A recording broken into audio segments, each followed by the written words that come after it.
Ahanbamagtada miyambu kuramjari Manipuri Sports and Cultural Association Assam Lakhipur ki maigaidagi ai convener amana oina miyamgi mafamda rigumba wakalon khara thamjage ngasi mapan Manipurda soijaina na tariba maruoina Assamda tariba mafam singdi koigi Hojai Lanka adegidi Sibsagar Difu Guwahati NC Hills Haflong Hailakandi Patharkandi Udharbon Silchar Sonai Dholai Lakhipur Hairiba mafam singsida soijaina na tariba Meitei punamaki amutang pumnaduna aikoi sinau pumbagi nungsi chanana chahi mada chakcha haijana duna unaba ngambagi chance to laujaraga ngasi Manipuri Sports and Cultural Association Assam na sinlangduna Anisuba Meetei Youth Festival haibadi sana khunabagi thauram amasung inat ki oibagi competition nama Bantarapur ki Barak Museum amasung Library ki sanabungda lakliba January ki tang 13 amasung 15 da soidana pangthokjaragani hairiba sports and culture ki handana basida lamlamda leibiriba maiteina soijaina khundana leiriba club sangstan sing amadi khungang singdagi maitei sinau sing amasung pangani sinau singna punna hairiba event sing asida jawminna duna lakliba Meitei Sport Festival asibu mapung phan binanabagi damakta ngasi aina convener ama oina Manipuri Sports and Cultural Association Assam gi maigaidagi miyamda amukka suhanna khurumjabaga loinana appeal tawjari maru oina lakliba festival laba sida sanagadaba event singdi maru oina Meitei gi indigenous game oina leiramliba thangta houjikna thangta si world level da sports ta chandana ngasi malim gi level da sanari hairiba thangta si ekoina ihan hanba oina jahonjaba nate Anisuba oina jahonjabani mamangda tawkiba ahanba Manipuri Youth Festival da thangta su ahanba oina koi medal event oina jawjaki handak pangthokadoriba Anisuba Manipuri Youth Festival sitasu Anisuba event oina thangta si maru oina yauri matangdana sepak takraw hairiba masana si koi Meiteina maru oina occupy tawna sanabnina masim jo koina medal event oina hapchanjare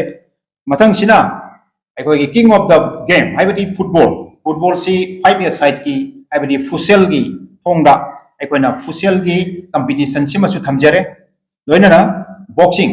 competing game da boxing si Meitei sinau singna sanaba koi ramda masida uba phangba maramna hairiba game si kumang chauchan nabagi damakta boxing hairiba game si su handaki Anisuba Meitei Festival sida hapchanjare loinana hiram kudimakta channaba amasung exercise amadi o kadam activity da kwaidagi maru oiba athletics hairiba lamjen event oiba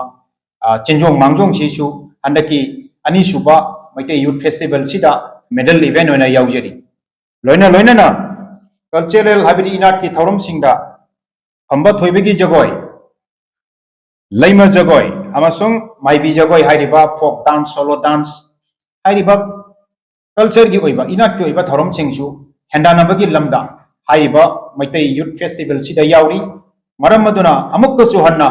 aina miyamgi mafamda haijagadaba haibabu hairiba sports ki event sing amasung inat ki event sing sida Manipur gi mapandagi choyaina na tariba samda kundamina riba ichina pai kibikna hairiba event sing sida amumam toina saruk jabiduna Sahida koi masen amuktang unaduna punga doriba Meitei Youth Festival asida saruk jabiu haiba appeal simtasu ngasi Manipuri Sports and Cultural Association Assam gi maikaidagi adongi maikaida amukka suhana khurumjabaga loinana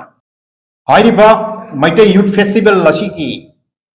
nungairaba aikoi gi thauram paring sida aikoina thamjariba aikoi gi inat ki oiba handloom hisalonsa gi oiraba exhibition amasung Saba thakba haibadi food ki oiba refreshment ki oiba awa potha nengai oiraba adugum laba thauram paring sing kyasu hairiba ekoigi youth festival asida yauri aduna lamdam dagi handloom gi thabakta amasung food item haibadi chakcha haijana bagi item singda saruk jabiningba amasung koigi store sing phaminingba isina pai kibikna ekoigi association siga tana biraga hairiba Meitei Youth Festival numit ini pangthokadoriba sida yaubiduna festival lasibu amuk hana mahau mathoi kahan biu haiba appeal simtangsu miyamgi mafamda thamjabaga loinana ngasigi Meitei Youth Festival gi press nota thadok pa chelor chi matang asidoloi jere haina amuk thasona kurum jere.